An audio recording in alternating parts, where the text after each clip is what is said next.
The Bills lock up the #2 seed with a 26-point victory over the Jets. Welcome into Bills Postgame Live. He's Bills Hall of Famer Steve Tasker. I'm your host, Maddy Glab. We're presented by Paramount Plus. The offense puts up 40 points. The defense records 3 takeaways in this beatdown. Steve, why was this just what we needed to see before the Bills hit the playoffs in 2 weeks? Bills got a little healthier on defense. Milano was in, Rapp was in, Rasul Douglas was in. That makes all the difference in the back end. Got a big complement of their players healthy in the back end, and they look sharp in the defense. Now, certainly they gave up yards, and this Bills defense this year, they'll give you yards for Christmas, but they're hard to score on, as they proved today. They're a playmaking defense. They're opportunistic, and they seem consistent in their ability to get turnovers, which has always been a very unpredictable statistic.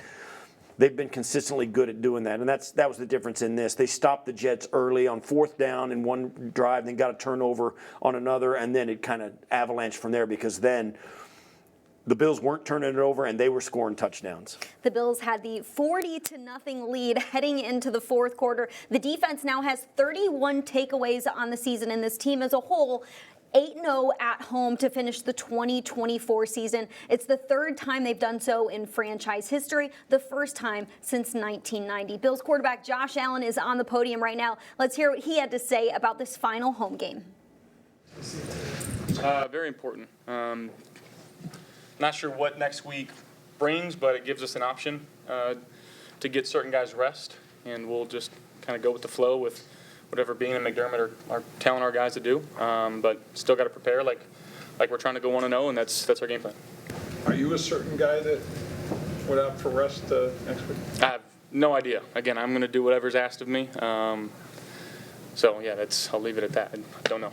How valuable a day like that when the defense makes so many big plays for you? That was awesome. Playing on short fields, it makes the game a lot easier. I'll tell you that.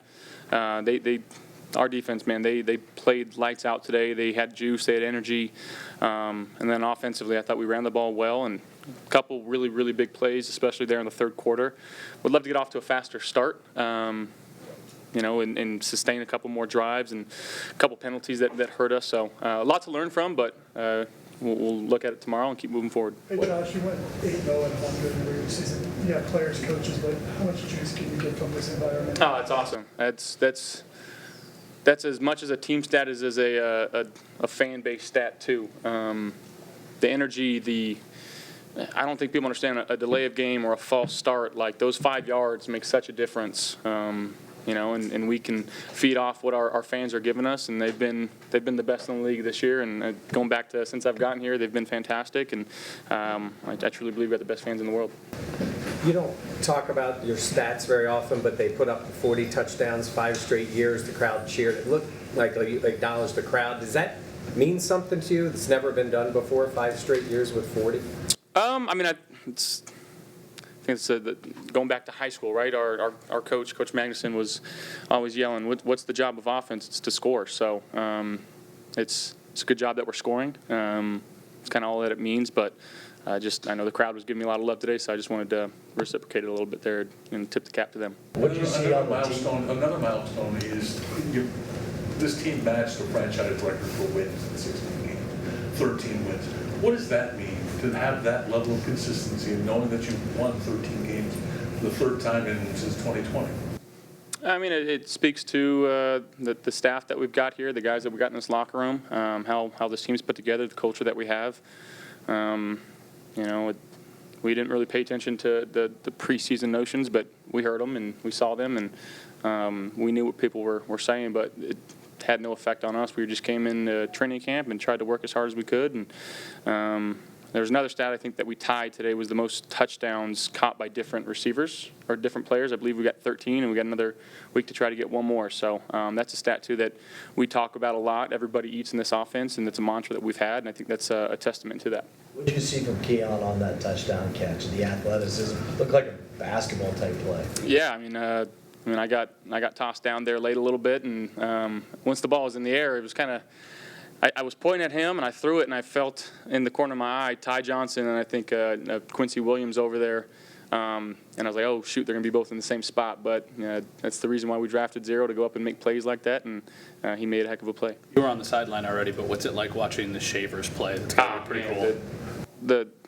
The the joy that our team felt from that was pretty special. He's been a guy that's just continued to get better and work extremely hard. He's a locker room guy. Everybody loves him. From being cut early in this or after training camp, being on the P squad, being called up, and then to go make a play like that was a special moment for him. But I think it was a special moment for the team because we understand how hard he works, the time that he puts into his craft to learn the playbook. He knows every position, and you can't help but root for a guy that continues to work hard. And we're just happy that he made a play. Josh, what's the feeling among the team? You guys have accomplished a lot. You've had first place in the East for a while. Now you've got the second seed. What's the overall feeling heading into what's coming? Again, 1-0 next week. That's all we can focus on. What about the Amari play for the touchdown? What'd you see, and then what'd you see when he made that play? Yeah, we had a little double move. They played post high, and I saw what we thought was a favorable matchup, and just gave him an opportunity. Too many times this year, I've tried to throw a perfect ball and lead him and get it right in his hands, and just kind of made a concerted effort over the last week or two to give them opportunities, especially him and Zero, give them opportunities on some of these fade balls. And, he just did what Amari does, and it was awesome for him to get to 10,000 career yards. It's a special stat. I don't know how many guys have gotten it, but it can't be too many. But it speaks, it speaks about him, how hard he's worked through his entire career, and he's still making plays, and I'm glad he's on our team. Josh, you pointed out the number of different receivers that have had success in this offense, and that obviously stands out, but kind of more open-ended. What's different about this team this year? I just think we're not to say that we weren't in the past, but it's a different bond, a real sense of tightness and sense of family in this locker room. We're going out there, we're happy for each other's success. We want everybody to succeed, and we want to help do our part. And I think that's from 1 to 53 on this roster, and even going into the P squad. So just a lot of guys that are selfless, that care about their jobs, and just want to play football to the best of their ability. Last year, you guys played in a lot of really close games that you had to win down the stretch to get to the postseason. Obviously, this year is very different. But how do you make sure as a team you stay sharp, just considering that things have looked so different for the last month, and we don't know what next week's going to look like? Yeah, we just keep trusting what we're doing, how we are preparing week in and week out, and then going on the field and trusting each other and just trying to execute every given play. Hey guys. Hey Bills fans, Paramount Plus is your home to stream live local NFL on CBS games every Sunday all season long, right through the AFC Championship game. So sign up and sign into Paramount Plus today. We just heard from Bills quarterback Josh Allen. He was talking about how this team, it's different this season because there's just a different bond about this group. They really feel like it's a family inside of that locker room. 13 different players have now scored a touchdown this season. That ties for the most in NFL history. What a stat to have as a group. This group comes into the season with the mantra of everybody eats. Everybody's going to get the football. Everybody's going to have their day to be highlighted within this offense. And we have seen that throughout the entire season. Now 13 players have a touchdown on the year. What a job by our offensive coordinator, Joe Brady. And so cool to see so many different guys get involved. And they achieved the goal, right? Everybody eats. They set records offensively. This was one of the highest, if number 2 highest scoring offense in the league, maybe number 1 after this week. We don't know. They just continue to score touchdowns, and that's been a hallmark of Josh Allen's career. The guy's a touchdown factory. That's what he does. He's gotten criticized in the past because he used to throw too many interceptions. Not this year, but he still continues to just churn out touchdown after touchdown. James Cook leading the league in rushing touchdowns coming into today. Tied for the league in touchdowns overall with Jalen Hurts or with Jamar Chase. So all these guys getting a chance to contribute to this offense. It all sounded really nice in the preseason. They go, okay, but we felt like, somebody, Keon Coleman or Khalil Shakir, maybe Kincaid would emerge from that group out of training camp and become the lead dog in all of this. And they traded for Amari Cooper, and now he's involved, and now everybody's catching touchdown passes. It has given them the ability to stay strong on the outside in their skill positions and stay productive offensively, even though they've had some guys miss games. Curtis Samuel out again today. Kincaid was out for a few weeks. Keon Coleman was out for a few weeks. It didn't matter because they have such depth at those skill positions. they just kept chugging. And this offense, folks, this offense is a wagon. They are going to be a handful in the playoffs. And today they showed that when they really want to, they turn it up a notch, and they've got a big engine under their hood, and they're getting right. They're right where they want to be rolling into the playoffs. Everybody's talking about who is going to win the 2024 MVP. Josh Allen has definitely been a front runner, a favorite for several weeks now, but Baltimore Ravens quarterback Lamar Jackson has emerged as a second guy who is deserving of this award. He played on Christmas Day and showed out. 31-2 is the final score against the Houston Texans. He had 3 total touchdowns. You know what? Josh Allen has 3 total touchdowns today against the Jets, finishes with a 104 passer rating. He and Jets quarterback Aaron Rodgers are now the only 2 players in NFL history to have at least 5 seasons of 40 touchdowns. Josh Allen, the only player in NFL history to do it in 5 straight seasons. Today, he also ties Hall of Fame running back Thurman Thomas for most rushing touchdowns in franchise history. Why has Josh Allen proved this is my award this season? Yeah, he's a factory, man. The guy scores points. That's what you need quarterbacks to do. That's what Josh has done. And certainly Lamar Jackson has had a fantastic year and has continued to have a fantastic year and stacked them on top of each other. So has Josh. So has Joe Burrow. Saquon Barkley was in the conversation this year. Even Sam Darnold in Minnesota has had something to say about it. Jared Goff on the other side of the bracket over in the NFC, those players over there. There's a ton of players who are worthy and having great years, and it comes down to who the voters think is the most valuable player in the league, and whatever they want to use the voting criteria to be, they pick themselves and they vote for who they want. Josh said it. Listen, they've got bigger fish to fry. They want to get deep in the playoffs. They want to get to the Super Bowl. The MVP, that's great. It's awesome, man. It would be great. But man, oh man, that's not what this is about. And Josh said it right after the game when Tracy Wolfson asked him. He goes, man, that's great. It's fine. But, I want to win games. I want to get in the playoffs and get to the Super Bowl. That's what it's all about. And that's the way all those guys feel. And it's fun. Believe me, we've made hay with the debate on the regular daily show on One Bills Live, and you on your everybody wants to talk about it. It's been fantastic. But all in all, we're the only ones the players don't care. They got stuff to do. They're busy. And Josh is a great example of that. Both these guys, Lamar Jackson, Josh Allen, Saquon got within 100 yards of the total season rushing record today. He needs 100 yards exactly to break Eric Dickerson's record. What a fantastic year in the NFL.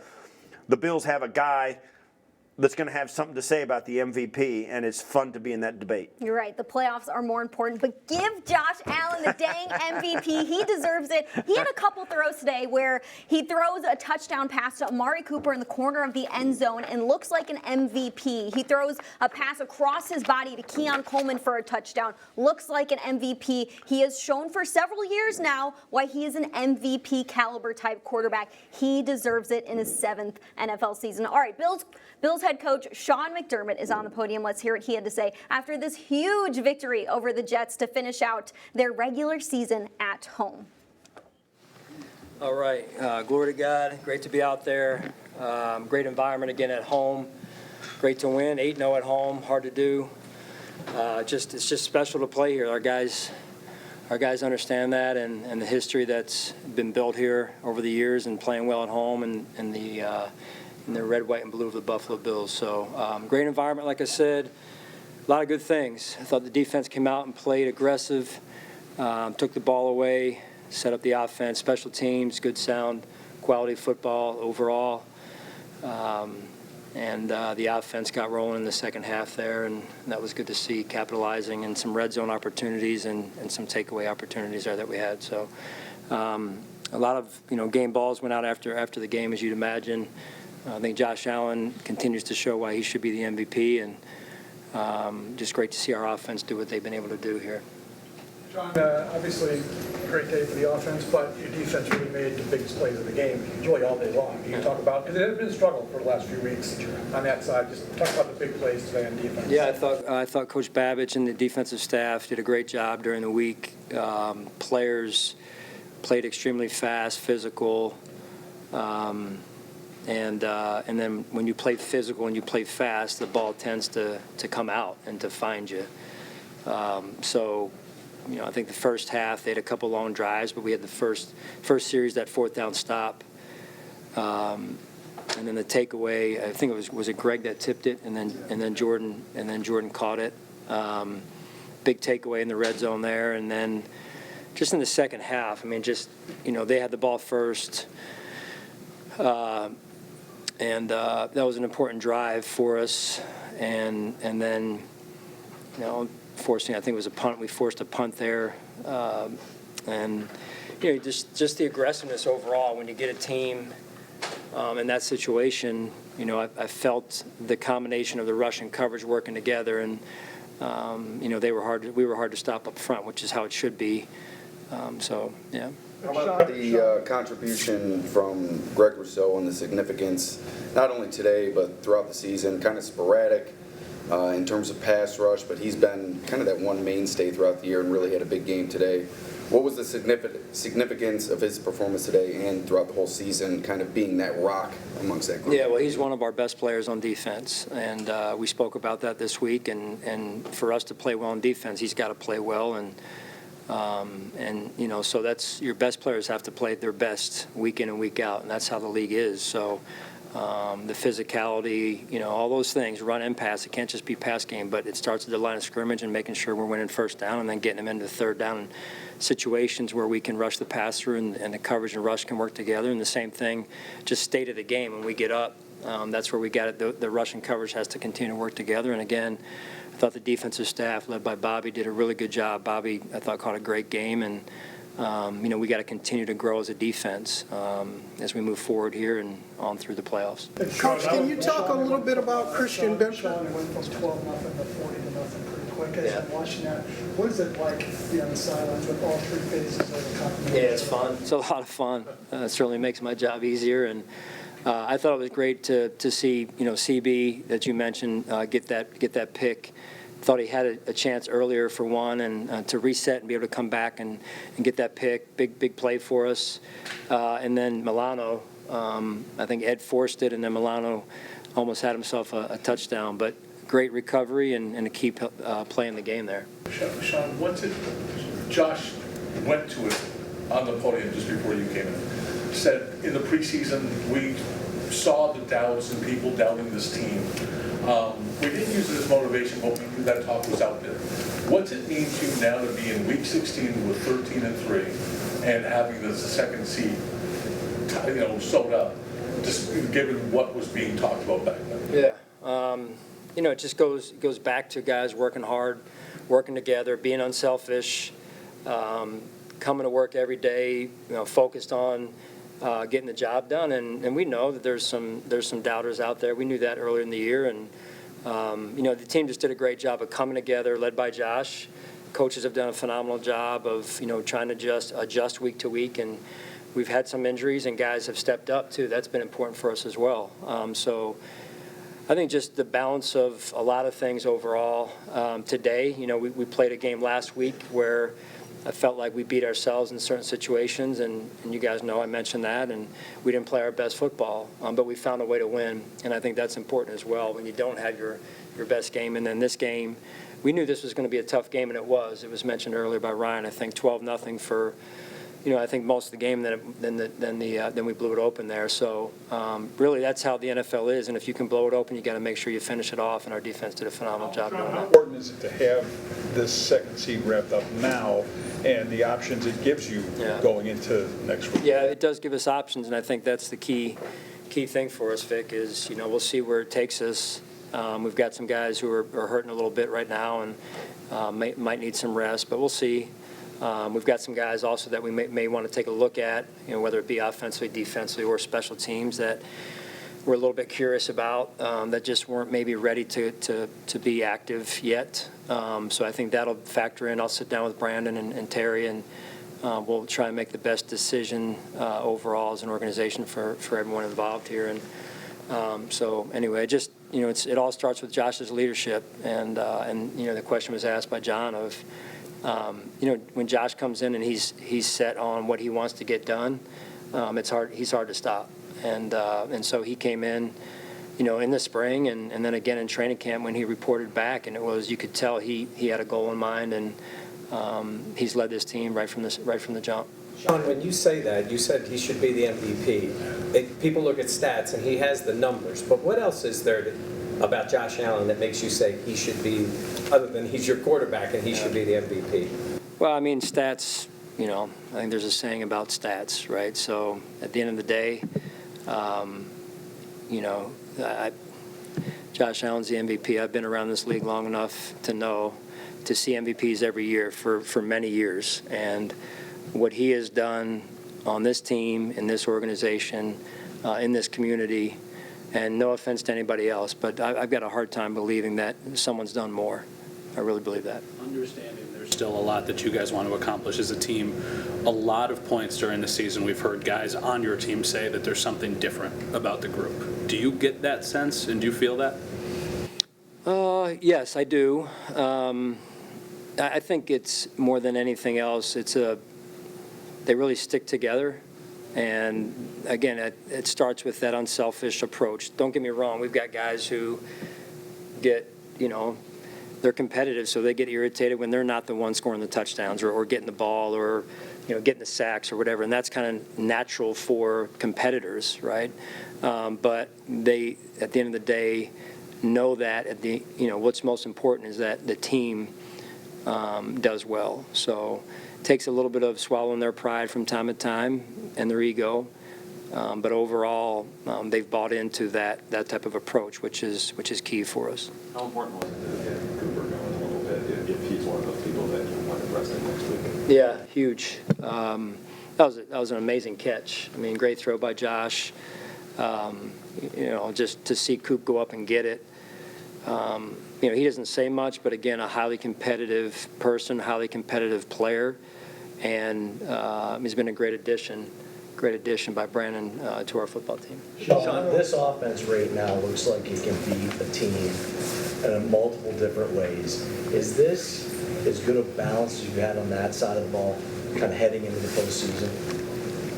I don't know what the numbers say, but I would say, again, just the threat of being a two-dimensional offense makes it hard to stop.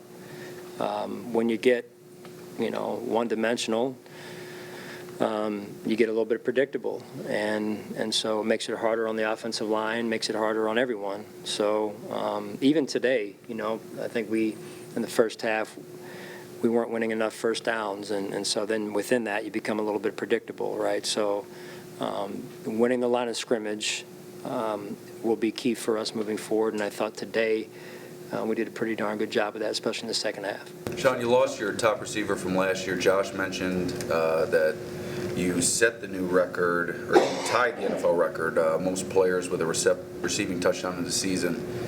The old adage, great when a plan comes together. From your perspective, knowing what you needed this season, how does it feel when the plan comes together like that? Yeah, if you had a crystal ball, right, as Brandon and I sit down with Terry before a season starts or in the spring, where we're trying to figure out what it's going to look like, right? It's just a great job overall by Brandon, Terry, the coaches, the personnel staff, everyone, trainers, weight room.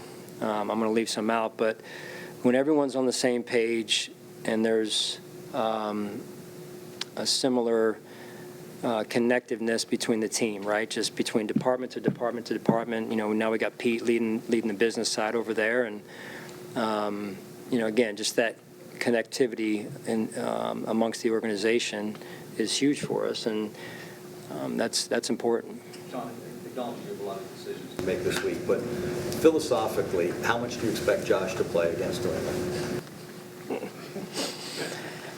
I haven't even gone there yet. I wrote down some notes last night, to be totally transparent with you, but I think there's more than that factors in here, right? And so we'll have to sit down, Brandon, Terry, myself, and talk about, again, what's best for this football team the organization as a whole, and then it'll start when we get into the players. It'll start with Josh and what's best for him. Could I just ask, follow that, Sean, just kind of in general, how much do you factor as you go through those discussions, rest versus, say, rhythm, or, you know what I mean, from week to week and that sort of a thing? Yeah, I mean, there's something to be said for both arguments, right? Both sides of that, and our team has gone into a bye, played well, come out of a bye, played well. So at the end of the day, we've got to look at everything, one of which is, how healthy we are coming out of this game or not healthy. So getting guys back healthy is important. Sean, who ultimately makes that final call? Is it you? I know you guys all get together. No, we'll do it together. Yeah, we'll do it together. I mean, that's, three heads are better than one, so it's a little bit of talking, a little bit of listening, and then just sharing what we feel is best for the team. How much do you think Milano was helped by not playing last week and just maybe resetting a little bit better? Yeah. I mean, he had that groin last week, and he looked good out there today, especially recovering that fumble. And very few know how far he's come with the journey he's been on. It's been a long road for him, and I think his best football is ahead of him. Certainly, when he plays well, it helps our defense. So that's an important piece for us. All right. Happy New Year to everyone. God bless you. It's now time for this week's Player Spotlight. It's presented by Microsoft Surface. Microsoft Surface is the official tablet and sideline technology of the Buffalo Bills. We're highlighting defensive end Greg Rousseau for the game he had. He did a great job in this one, a half sack, a quarterback hit, one pass defense. He had that big fourth down stop as well in the beginning of this one. Steve, why was he so impressive against the Jets? Well, so productive. That's just, he's been steady all year, and particularly against the run. He's a 3-down defensive end, and he's not just a pass rusher. He set a career high today with a half sack. He's got 8.5 on the year. It's a career high for him. And the fact that you knew this too, when the Jets were going to go to the quick game and they started getting pressure on Aaron Rodgers, the ball was going to come out fast, and you have to get your hands up. Just a smart play by him, even though it's not a super spectacular sack and all of that, just staying after everything. You knew that particularly after their tackle went out, that the Jets' offensive line was a patchwork at best. They're down to their 5th tackle. You have to take advantage of it. The Bills were good enough to do that today. The Jets, to throw the football, had to get rid of the ball fast. If they didn't, Rousseau, Von Miller, Ed Oliver, A.J. Epinesa were on him. And I think Rousseau's dependability has been his greatest asset. In a long season, now going into 18 weeks, Rousseau has showed up every week and been somebody the offense has had to deal with. Now, certainly while the defense hasn't put up stellar numbers, they've been playing complementary football to this offense that's been a wagon all year. And their main objective was to grind down the other team's offense. And when the offense put that other offense in desperation time, then you could tip passes, get interceptions, force fumbles, tackles for loss, sacks, that kind of stuff. And this defense really thrived in that, and Rousseau was the leader of it. Sean McDermott said Greg Rousseau is one of our best players on defense, and we need our best players to play at their best on Sundays or whenever we're playing. He did that against the Jets. I mean, you have a tipped pass that turns into an interception by a defensive lineman. You have a huge fourth down stop, and you have a half sack. He has 8.5 sacks on the seasons. He's proven that he can show up in big-time moments and take over when they need him to. This is what you need going into the playoffs in just 2 weeks. Yeah, and I'll say this too. Rousseau's had some moments in big moments. The tipped interception that he had in Kansas City when the Bills hadn't really done much in Kansas City. Now, the Bills have beaten the Chiefs more than any other. Josh and McDermott have beaten the Chiefs under Mahomes and Reed more than any other team or franchise has been able to do. The Bills have got those guys. They're not going to flinch when they go into Kansas City, if they indeed have to go into Kansas City in the playoffs. These guys, and this typified by the fact that both those guys, Rousseau and Josh, play really well in those big games. They really show up, and Rousseau has done that. I don't think he gets enough credit for that. This team has been in some big moments in the playoffs a lot. Rousseau's been in the playoffs a lot in his career. This has been a perennial playoff team. They win a playoff game every year of Rousseau's career. he's good in those games. And those are the kind of guys you really want to make sure you can hang on to if you can and give an opportunity to. This defense as a whole also needed a game like this against the Jets. They finished with 3 takeaways, 4 sacks, allowed just 14 points. Their previous 3 weeks heading into this game, they allowed 44 points, 42 points, and then 21 points. So they needed a game where they could show that they're the aggressor, be physical. McDermott said they were fast and physical. Defensive coordinator Bobby Babich did a great job with the game plan. Why did they need a tune-up game like this on defense to really show, hey, we still got it here? Yeah, because they're going to have to show up and they're show up healthy. This defense has played much better when they've been healthy, no question about it. Taylor Rapp's presence and Rasul Douglas's presence in the back end really helped this defense today. It freed up Christian Benford to get an interception. The tipped passes, interception. Aaron Rodgers on a couple of the sacks, you could see he wanted to go quick with it, and they were covered up in the back end, so he had to come off to his second read, and he didn't have time to get there. You know, Aaron Rodgers, you got a game like this where Aaron Rodgers is coming in, and the Jets have designs on knocking the Bills out of the 2 seed, making them go on the road and doing all this, and having something to say about the kind of players they are. Aaron Rodgers standing at 499 career touchdowns. He's going to throw it, right? He gets he gets 0 touchdowns. He gets 2 interceptions, gives up a safety, and he did break the all-time sack record on himself. Ooh. It was not a great day. The Bills defense really played. It was 40-0. 0. Early in the fourth, early in the fourth, when Shavers snaps off a 63-yard, unexpected, but he snaps off a 63-yarder, it's 40-0, and then the Bills took their foot off their neck and they scored. Tyrod Taylor scored 2 late touchdowns for the Jets. It was a total beatdown on both sides of the ball. Yeah. Certainly, Josh and his MVP conversation is going to get a lot of the attention, but this defense, the Jets had no answers for it. Aaron Rodgers this season has a career-high 12 losses and a career-low 90.8 passer rating. The first half for the Jets went like this. Turnover on downs, interception, and a safety. What a statement by Buffalo's defense with just 1 week left in the regular season before the playoffs begin. Wide receiver Amari Cooper had a touchdown of his own today. He finishes with 3 catches for 56 yards. Let's hear what he had to say about this day. Talked about is taking a step back, maybe not quite the same. The way that this team's been able to overcome it, did you notice that? And to get to this point now, we're at the end of that. How satisfying is it? I didn't. I was on another team. No, but I mean, when you came here, was that something that was expressed to you? Did you? No, I didn't. I didn't hear any of those sentiments. But ever since I got here, we've been rolling. And obviously we're going to continue to look to do that. So. The MVP chance, obviously, this late in the season, everything's still up in the air. But just to hear that from the stadium, how cool is that for you? It's cool. I mean, to hear the MVP chance, he definitely deserves it for sure. He's been putting it together. I think he put a stamp on it today for sure. So it's definitely cool. How much you appreciate the way this team got rolling with big plays? It started on defense, but that whole third quarter was one after another after another. How contagious can that be? It's very contagious. I know this game, momentum is a huge part of this game. And the way that momentum is created generally is by way of complementary football. So, like you said, the defense, they made some plays, then, hey, we complemented that. We started making some plays, and that's how things get rolling. How much can you guys feed off the crowd when that's happening? You played in front of, heck, you went to Alabama, but here in the NFL, this is unlike a lot of places. When you hear it like that and the energy's rolling, what's that like for you guys? It's monumental. They call it home field advantage for a reason. The crowd comes out. It just makes it easier for us to make plays.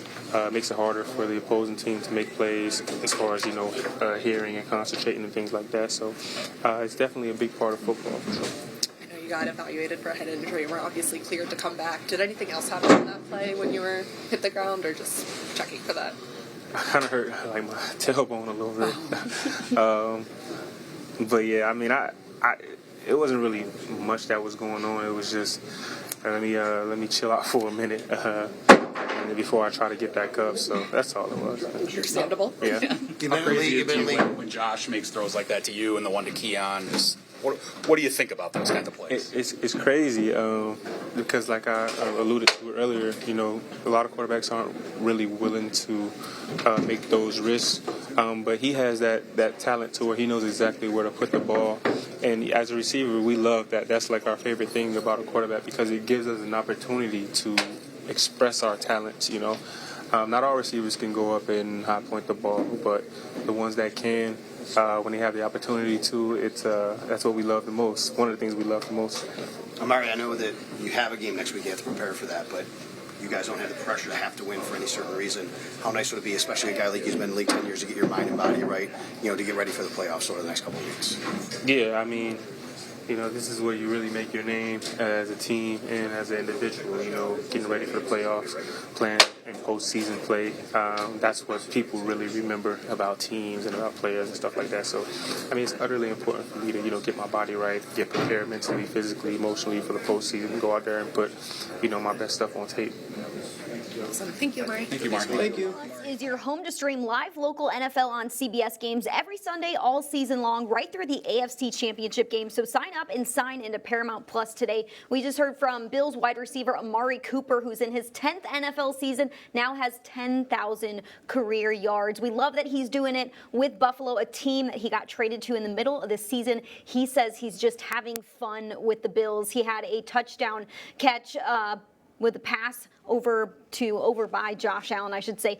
30-yard pass to Amari Cooper in the corner of the end zone, and that's a pass where you look at those two who haven't had a connection for a while, and you say, man, Josh Allen trusts Amari Cooper with a throw like that. Yeah, and Keon Coleman, the same thing. Both those guys, he threw it up for grabs, and they both came down with it.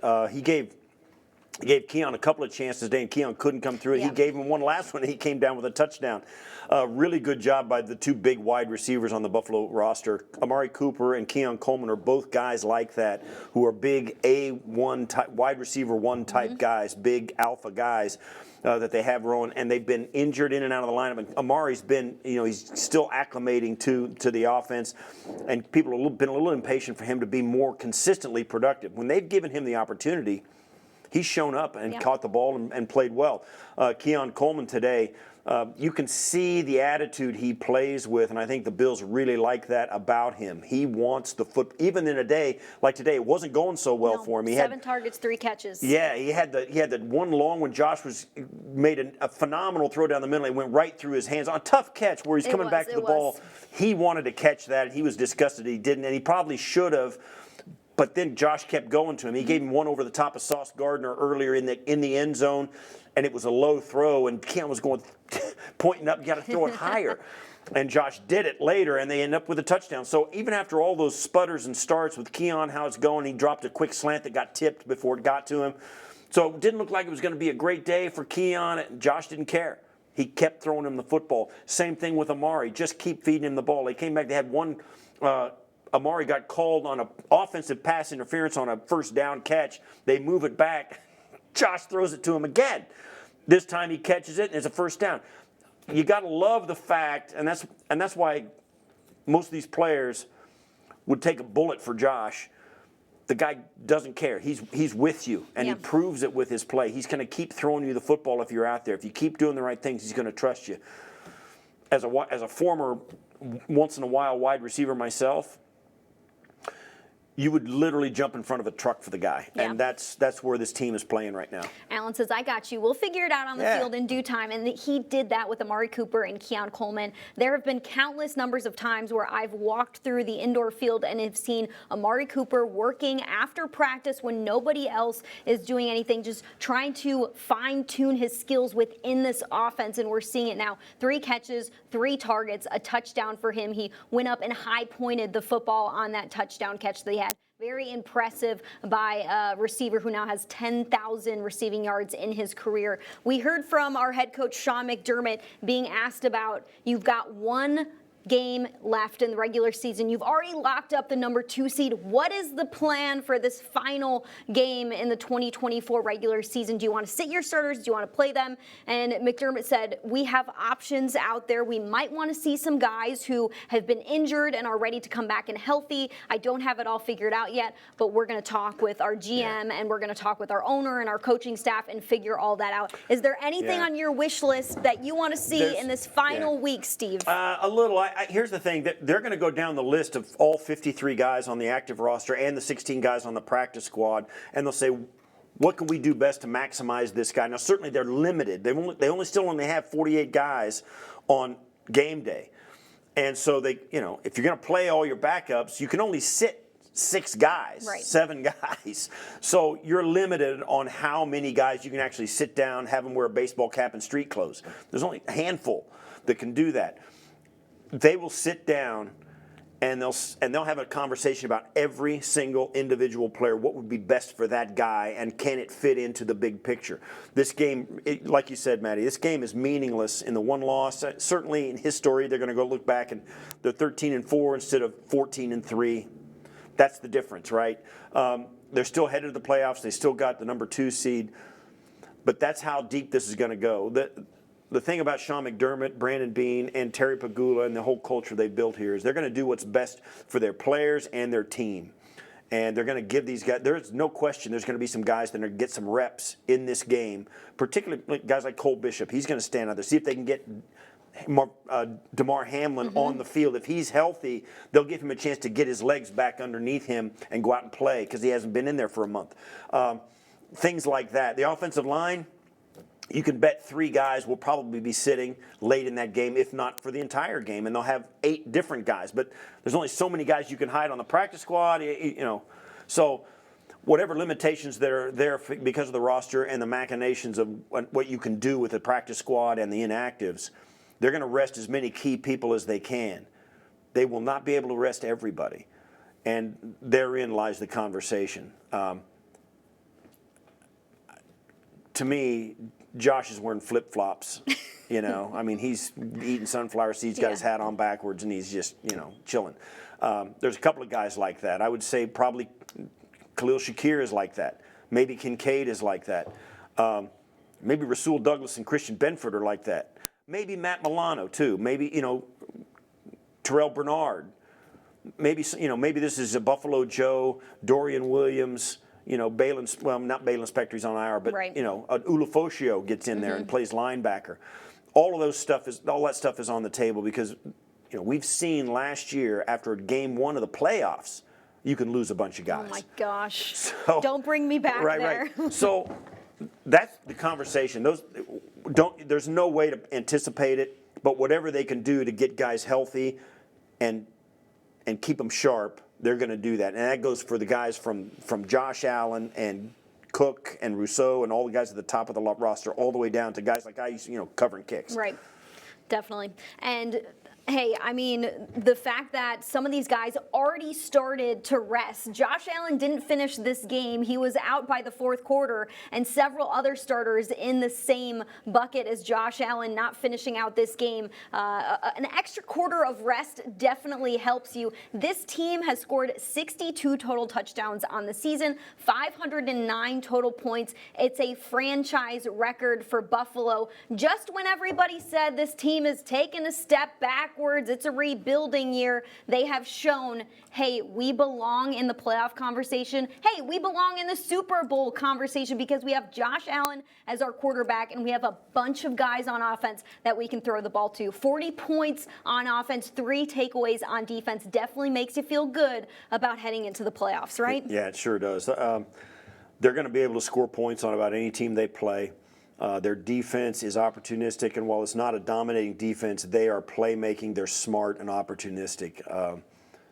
They're a handful. And I hear all this stuff about, well, what if the Cincinnati Bengals get in the playoffs? Hey, You're like, yeah, I don't care. No, there's a very short list of We'll teams. play 'em well. There's a very short list of teams that want to see any part of the Buffalo Bills. Yeah, exactly. The Bills are now 13-3 on the season. The final score against the Jets today, 40-14. Our game sponsor is T-Mark. We want to thank you for tuning into Bills Postgame Live. For Steve Tasker, I'm Maddy Glab. We'll see you next week.